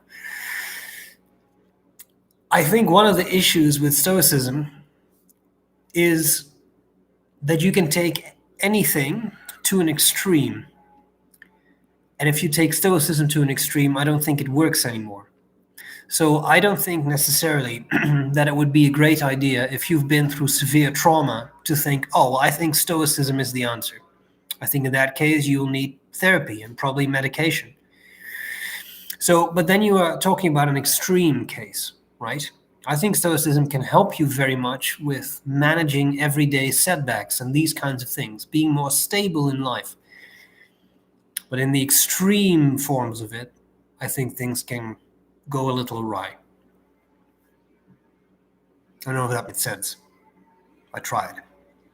What do I like better, ancient copper or ox blood? I wish ox blood dried the way it looks when it's wet. Then I would prefer ox blood. Rhodium or rose gold trim pens? Rose gold is very warm, but for me personally, rhodium. I like that a little better. Sorry. What else do we have? Is a Waterman Hemisphere worth it to buy? Yeah. It's a decent fountain pen, I would say. Yeah. It's a nice writer. I like Robert Oster inks, but the bottles are too easy to tip over. Yeah, that's the issue with the plastic, the light plastic bottles, right? That's why the Visconti bottles came in that plastic thing that you then put the bottle in and then you don't tip it over so easily.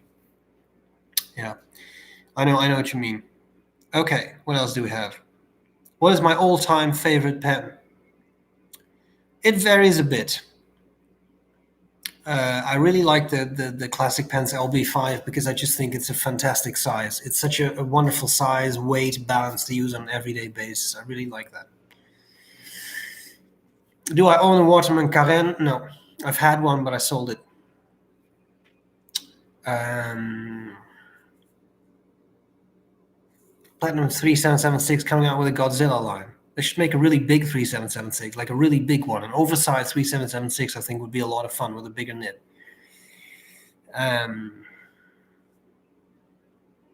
Watching another YouTube channel, the guy stated that Waterman Phileas had gone out of production. Well, obviously there's only one YouTube channel. No, I'm just kidding. Yeah, I think so. I think it's out of production, the Phileas. I don't think they make that anymore. What are your favorite vintage pens? None really. I'm just not a vintage user, so I don't have a clear preference or favorite pen. I don't in vintage style.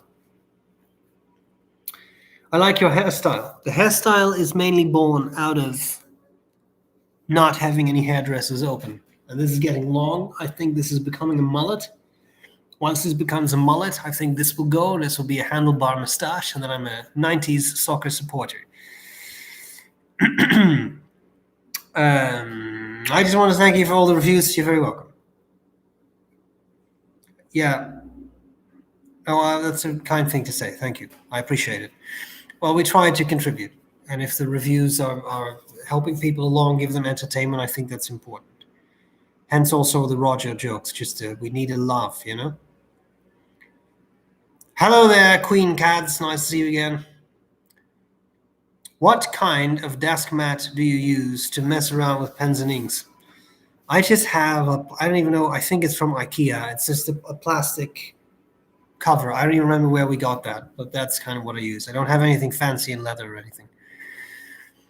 Could I review the Venusta's Magna Carta? I could. Any opinions on Albert Camus' philosophy? Yeah, Camus, I have to read Camus, but I haven't yet, so it's on the list. What else do we have?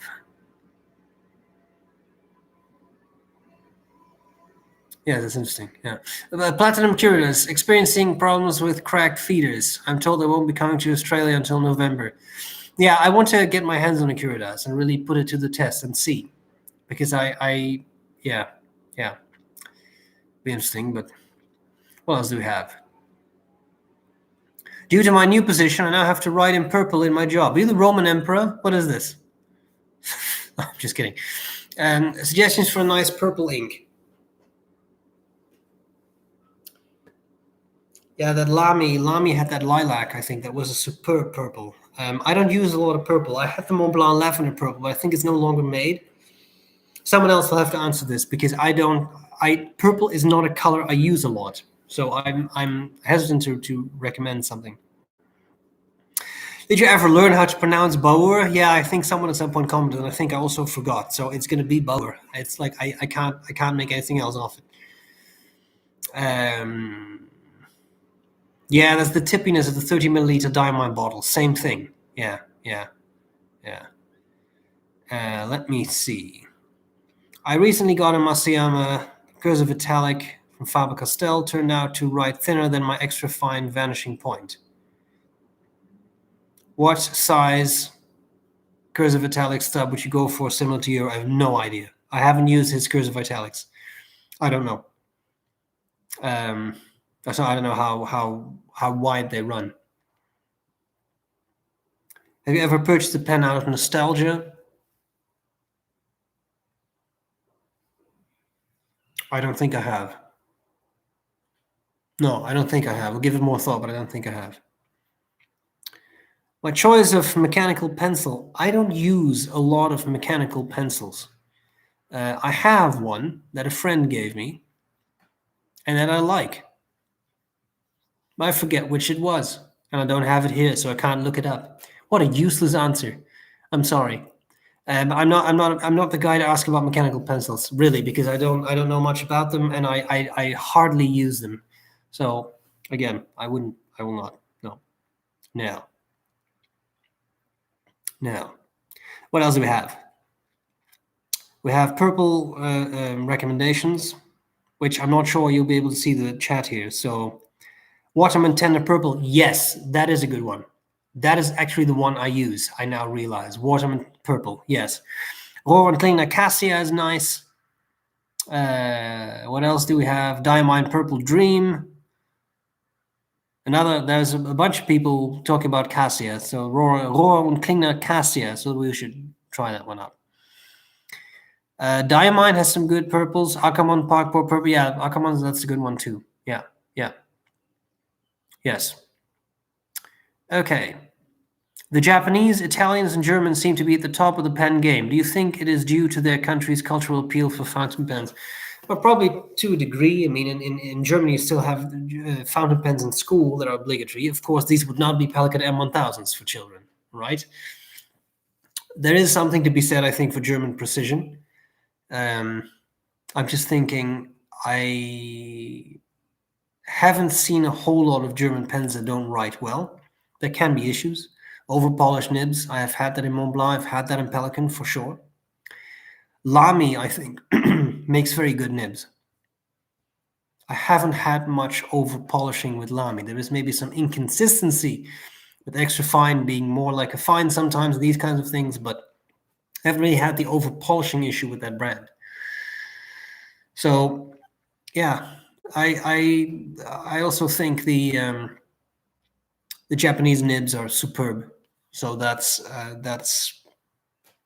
something that to consider as well.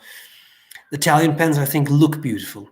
They have a real flair for making really good pens. Do I still have the Ahab? I customized the Zebra G nib? No, it's gone. Okay. Talking about purple ink still, aren't we? Yeah. Black Swan Australian Roses. Yeah, that's a nice one too. I have tried that in the past.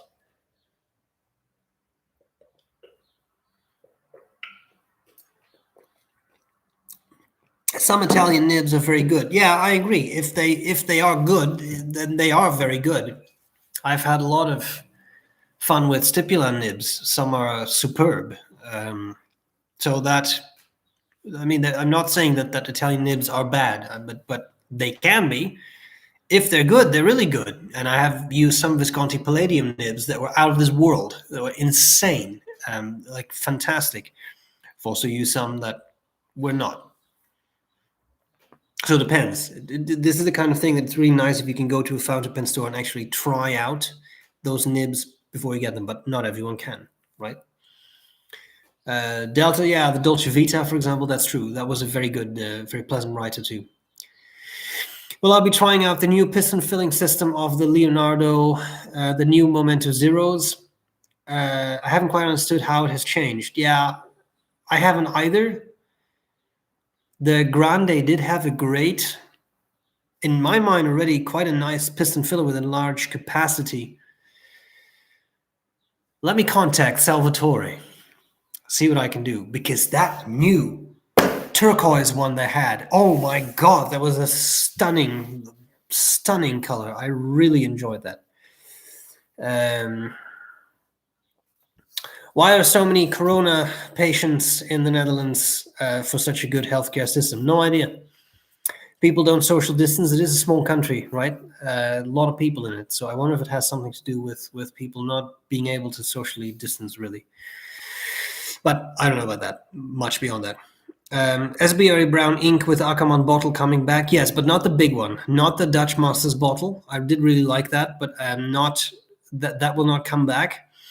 I was just in contact with Paul, the store manager, about doing another run. So the official statement, yes, there will be more SBREBROWN ink, but I cannot guarantee when.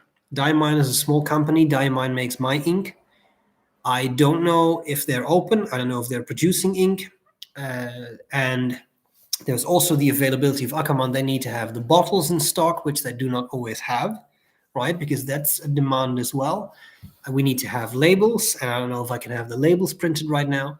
So the official statement is there will absolutely be more SBREBROWN ink. There's been a clear interest from Ackerman. There's been interest from me. There's definitely an interest from the audience, which I'm very grateful for. But that's all I know right now. I can't give you a timeline. What else do we have? I thought you swore off Noodles inks. Yes, I absolutely have. But it's the... this was back in the day. I have tried some of the Black Swan Australian roses. When are we going to see the SBREBROWN Arco Bologna with a converter instead of a compressor? That would be fun. I was also thinking, what if they did a triangolo with a converter or something? Thoughts? One can dream. I have to chat with Manu.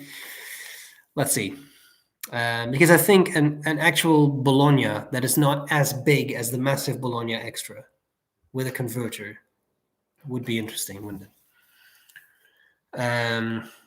Something about in-house nibs. Auroras are great.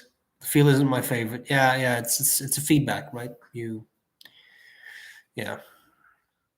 Scriptorium pens, yeah, they're nice. I haven't tried one. I have seen them. They are nice. Carolina, same thing. I haven't used them. I have seen them. They are nice.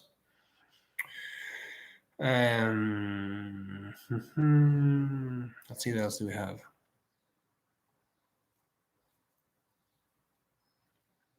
Diamine are closed, I believe. Yeah, I wouldn't be surprised. It's a small company. It's a small company making these inks, and I do wish them the best, of course.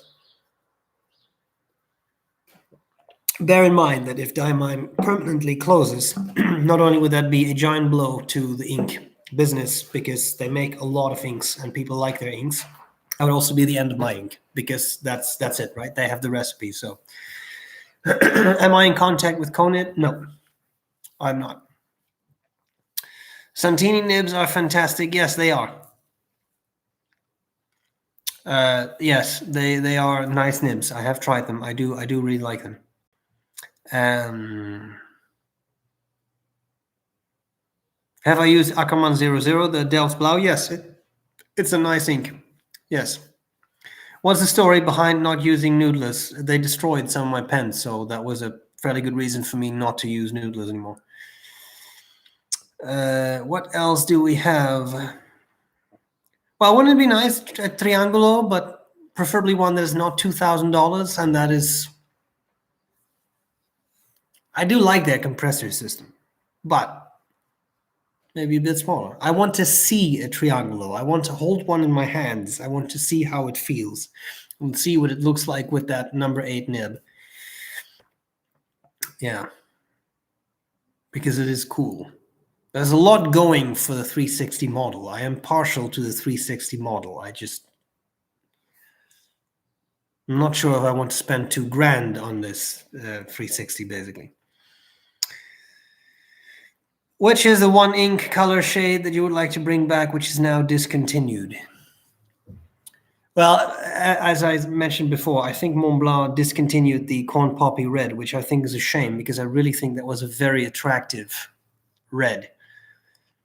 Also well behaved for a red. Red is a very saturated color, but it's still cleaned out relatively easily and these kinds of things. So I wouldn't mind seeing that back.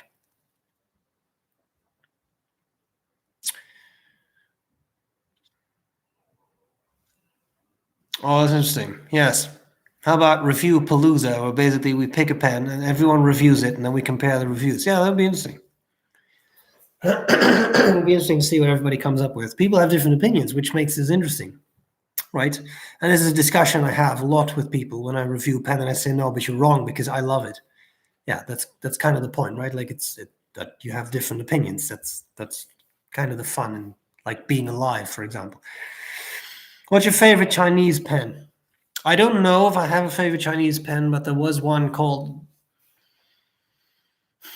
I won't say two dragons playing with a pearl, which is weird. Very heavy, weighs on like 100 grams, which is insane for a pen. Massive metal, super gaudy, but it was kind of fun. It was a huge relief on the barrel of two dragons. It was insane, but that one I did kind of like. Yeah. The best flex nib pen under 1,000, something vintage, because you can't get vintage flex for in modern pens. You just can't. It never works. There's always something that doesn't work about it. So I don't know. Something you can get something inexpensive. Some Waterman 52s are nice. I had a 52.5 V that was very flexy, and I think it cost me $20 or something. You can have it, but you won't have the spectacular ebonite finish. It would be hard rubber, black hard rubber. But if that's okay with you, you can get a very good flex nib for that price, I would say. Have I tried a Lachlan pen? No, I have not. Oh, that's a good suggestion. Yeah, the Montblanc 149 calligraphy. Yes.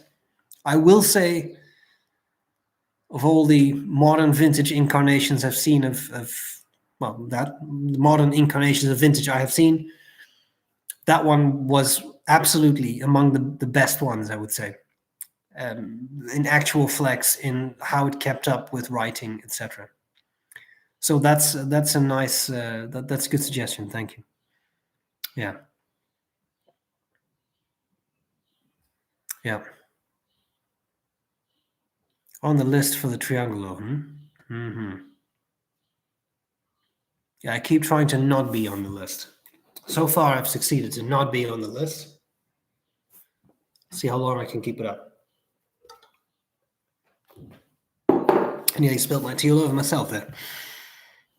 I've heard a 14 karat Binder, FP nibs, or Independence full flex gets down close. Yeah, probably. That would be a Nibmeister nib. So that would be another option. Now, the issue with those things is that typically what they do is they start off with a 14 karat nib and they shave it off, right? They shave it down so that the metal gets thinner. So sometimes those nibs, you have to be careful that you don't spring them because they also get softer because there's just less material to spring back, if that makes sense. You have to be careful. But yeah, a Nibmeister is always an option.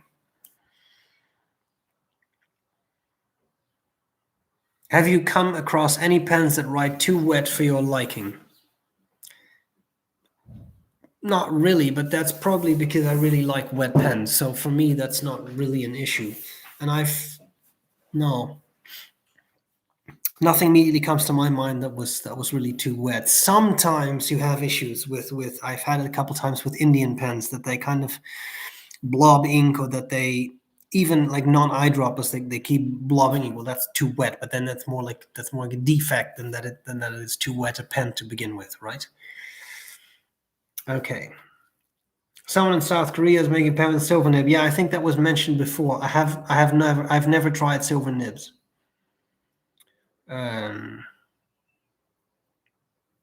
do need a review sample. I need a triangular review sample. I've dropped some hints, but they were not met with with much understanding, I think. Which for a $2,000 pen, I understand. Hello. I'm looking to do a little micro mesh to some nibs. Right now, I don't have the proper pads, but I have some that I use to polish tiny little imperfections in nails. Yeah. Those nail buffing sticks and such, that works.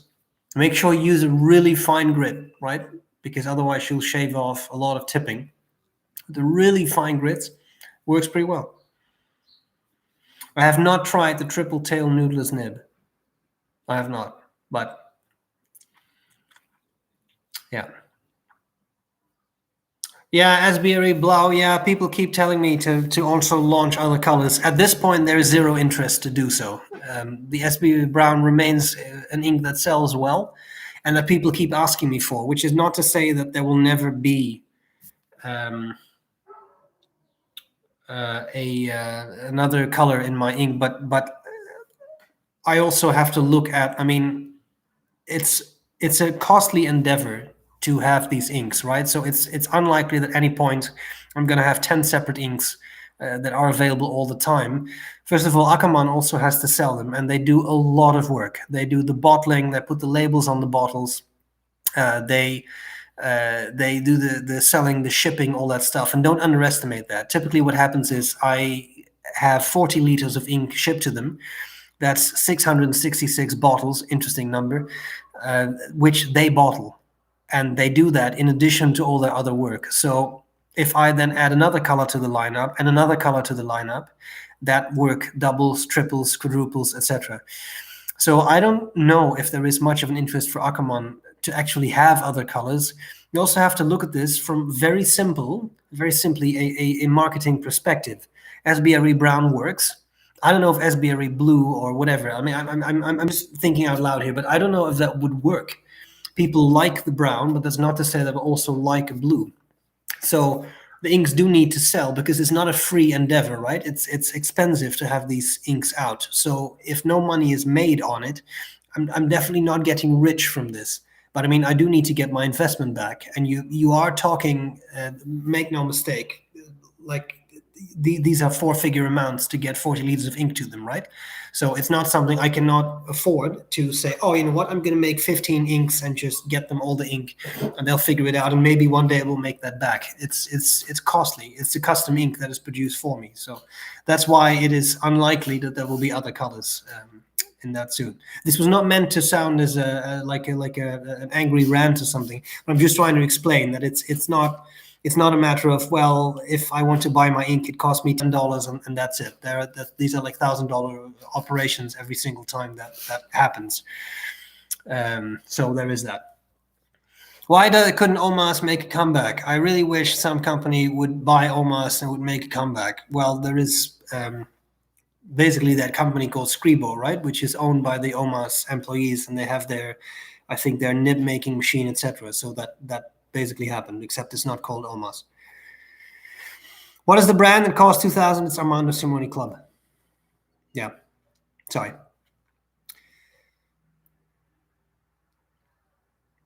And yeah, there are still a lot of Omases on the market. Some have really gone up a lot. Yeah, that's a different discussion, isn't it? What is my favorite breakfast cereal? I will reveal a secret. I do not do breakfast cereals. I can't. The reason being that I have a thing against milk. You see, I'm not a baby animal, so I don't really consume milk. And therefore, I also don't really consume breakfast cereals. Now, what about dairy needs? I get my dairy needs through chocolate. It's a much better way to do it. So I don't really have a cereal. No, I can't tell you. Gourmet Pens has some favorites. You have to ask her. So there is that. Yeah, no. I do eat granola bars, which is something I do for breakfast often, but that's not a cereal in a thing. Yeah, I could do something. I know Cocoa Puffs. I could do this, but there's still the issue that you typically put some sort of liquid, right, and use them with liquid, and that cannot be milk for me because I really have a thing against milk. So, which is strange because I also have a thing against raw cheese. It's very peculiar and it has upset many people, but it's the way it is. I don't do cheese. I don't do milk. Noise.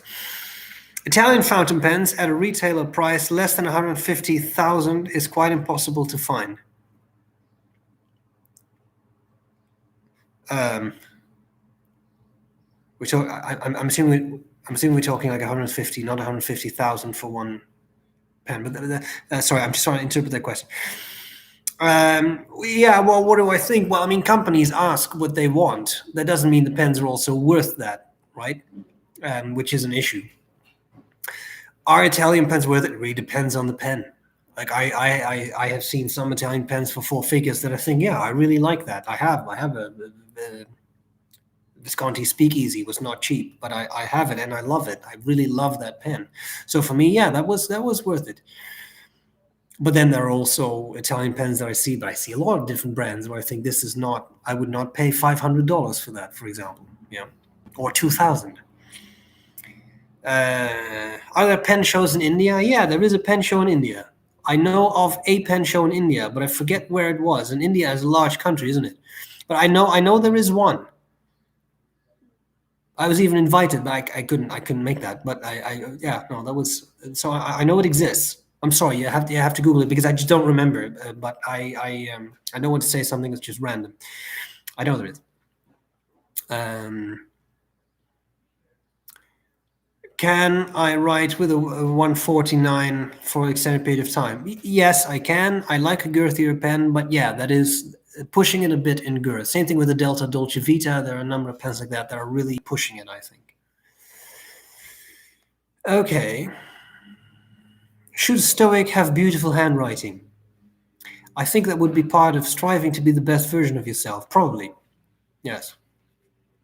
I'll probably fail at that too. Anyway, do you know any brands selling wired notebooks for Tomoe River? No, I don't know Spiral Bound. No. What is your occupation? Yeah, we talked about that. I teach psychology at a college. My schooling is a Bachelor of Science in Developmental Psych, a Master of Science in Cognitive Psychology and Developmental Psychology, and a PhD in officially cognitive psychology, but for all intents and purposes, cognitive neuroscience, I would say. Yeah. Do you consider the inks that sheen to be suitable for business use? Yeah, why not? I mean, it depends a bit on the business. I mean, if you're an undertaker, I don't know if I would use a super sheeny, bright green ink for my, writing. But depending on what you do, I don't see anything against it. Yes, thank you, Simar, for the India pen show. Thank you. I appreciate it. When are we going to see Roger, Lord Windermere, and the professor in the same video? Yeah, I can tell you that the professor is working on a special, how shall I put this? A special pandemic-themed episode of Drawing with the Professor, because I think we all need a good laugh. And the professor can provide this by drawing specific things. I can imitate him pretty well, but you can expect something like, okay, now I'm going to draw something. Person wearing a mask, isn't it? So I think this is absolutely, this will have to happen. Not to make fun of things, but we do have to be able to laugh at things, because otherwise this gets very dreary. Okay. And what else do we have? Yeah, the Guide to Super Zimbo. That's one of those that is pushing it in comfort, because that is huge and fat. Yeah. I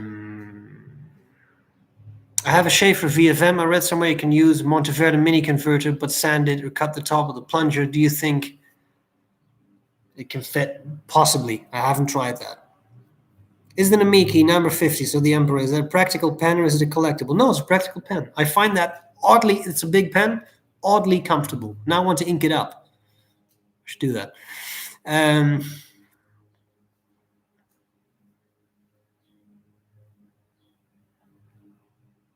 Did I notice any difference between the academic atmosphere between the Netherlands and Canada? where I am now, there is a little less pressure on publication, but that's because it's a college and it's a teaching-based college more than a research college. But at universities, there is, I think, as much pressure here on publication as there is in the Netherlands. I'm not saying that that's a good thing, but it's that publish or perish culture, I think, is a, I'm afraid, is an everywhere thing in academia.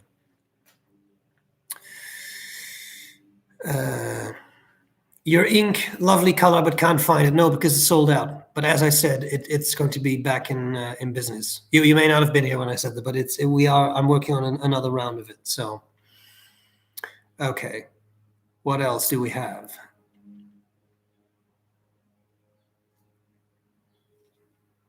What else do we have? We are slowly, this has almost been 2 hours, so we are slowly winding down, people, because we can do this all day, and I'd love to spend all day, but I also happen to have a couple of other things that I have to do today. But as always, fun to see you. What are my thoughts on Pelikan Edelstein ink? Good, I like it. I like the Edelstein inks. The Star Ruby Red is actually one of my favorites. I haven't mentioned that before, but that's one of my favorite inks. That paired with the Rushi pens, for example, is a beautiful combination. Will a Jovo number 6 nib fit in a Schmidt number 6 nib unit? I think no. I think I tried it, but I'm not 100% sure.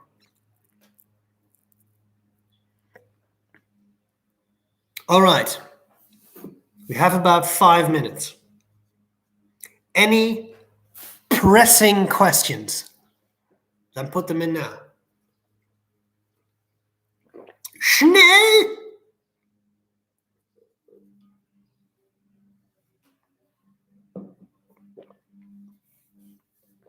That's a good one. What black fountain pen ink gives a result closest to India ink? My favorite black ink is the golden standard of black inks in my mind, and that is Aurora Black. That is a very intense black. I can show you here because I have some writing with it, I think.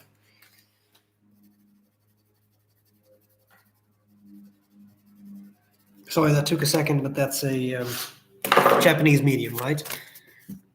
I know this is not super, whatever. I took this thing out, so let's put it on. Clip. Oh, blurry. Yes, I know. That's Aurora Black, which in my mind is very close. It dries up as a black, not a gray. So that's, in my mind, quite close. I'm sure there are other black inks. I've also found this to be superbly behaved. It cleans out very easily, which is nice for a saturated dark ink. It doesn't really feather. So I've really, really liked Aurora Black. Okay. What about a video? Top 10 favorite inks. I've been asked for that a lot. It's never happened, but given that we're all in isolation,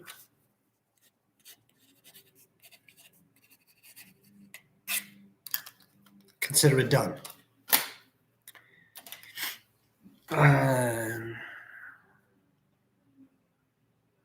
Yes.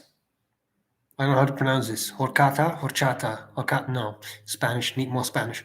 I'll try it out. Almond milk. Yeah, I do make hot chocolate with almond milk sometimes, but that's chocolate, so that's okay. Platinum Carbon Black. Yeah, that's a good one. Yeah. Kiwaguro Black with a gold sheen. That's kind of nice too.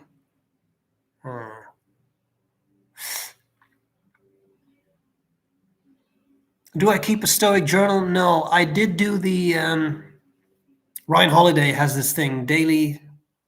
Okay, I'm completely blanking on the name, but daily, that has a daily Stoic thing, and there is an accompanying journal you can use. I did do that for a year, but journaling is really not my thing. It was good and it was useful.